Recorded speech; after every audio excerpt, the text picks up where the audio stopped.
All these false prophets that paraded themselves all over Nigeria, they started by saying Tinubu will not win. Tinubu will not be sworn in. Then after they declared him winner, they now say he will not be sworn in. They now say on the day of swearing in, he will be arrested. And Obasanjo has prepared soldiers to take over government. Nonsense. Even their minds is corrupted. And that is why we keep saying, calm down, let's teach you Bible. You call us heretics. Let ignorance disgrace you before the world.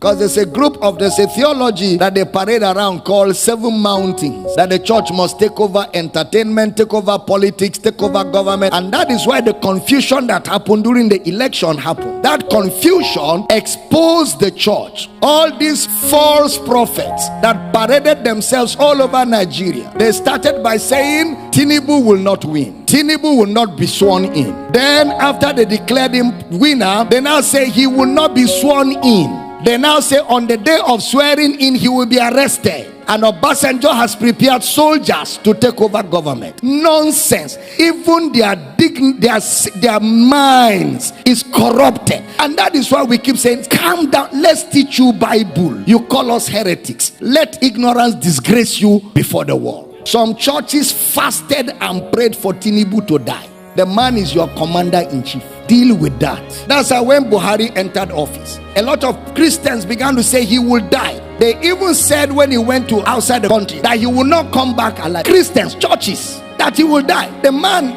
did 8 good years and went home younger than when he became president, to show that the Lord is upright and there is no unrighteousness in him. God is not a killer. And with these false prophecies, they have destroyed the faith of many people, because many people fasted and prayed sincerely that Tinubu should die, and their God traveled. So now if you ask them to pray, they are not sure God will answer. They have eroded their faith. They have shipwrecked their faith because of lack of understanding that there's a difference between the kingdom of God and the kingdom of this world. How many of you remember I told you that this thing, God is not involved? Did I tell you that? It's a contest. It's a competition amongst men. And in a competition, men set the rules. In a competition, men draw the borderlines. In a competition, men judge the competition. And in a competition, men announce the winner of the competition. True or false? Anything that a man will set the rule cannot be God. God is not a man. Your elections, the rules are set by men. Your constitution is drawn by men. It's not Bible. It's not God. It's not God. It cannot be God. God does not install presidents. God does not install presidents. Men vote who should rule them. There's a process that is set by men, and men will determine who wins, and men will announce. Didn't you go to school? It is called a democracy. What is a democracy in social studies? Government of the people, for the people, by the people. How did you bring God in? The government of God is a theocracy. You didn't hear what I said. The government of God is a theocracy. That is God's government over his people. There is no theocracy anywhere in the world. It is democracy all over the world. That is why preachers in America kept saying Donald Trump will win, and kept saying it. In fact, one woman of God was on television praying, oh God, send African angels, send African angels to come to America and make Donald Trump win. Look at caricature, disgracing themselves,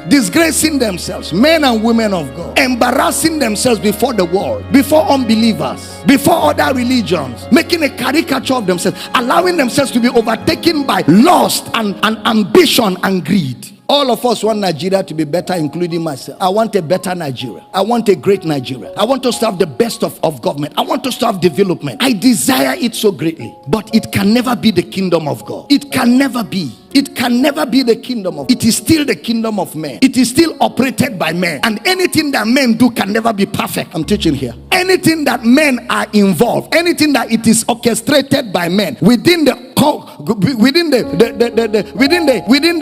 boundaries of men, it can never be perfect. I have a reason why I'm talking like this. Somebody even said that if Tinubu becomes president, we should amputate his leg. He said, amputate my leg. We're looking for him. Somebody even say he's a prophet. If Tinubu becomes president of Nigeria, there is no God in heaven. Look at that charlatan. That's a charlatan. That's what? A charlatan. Some churches, even pastors, stood on the pulpit and say, vote for this man. This man is the will of God. Let's fast and pray. How can a pastor don't be partisan. The pulpit is not a place for politics. The pulpit is a place, it is the pillar and the ground of the truth of the gospel. You don't use your pulpit except you don't know what the gospel is. And I don't blame them. Many of them don't know what the gospel is. They don't know what the gospel is.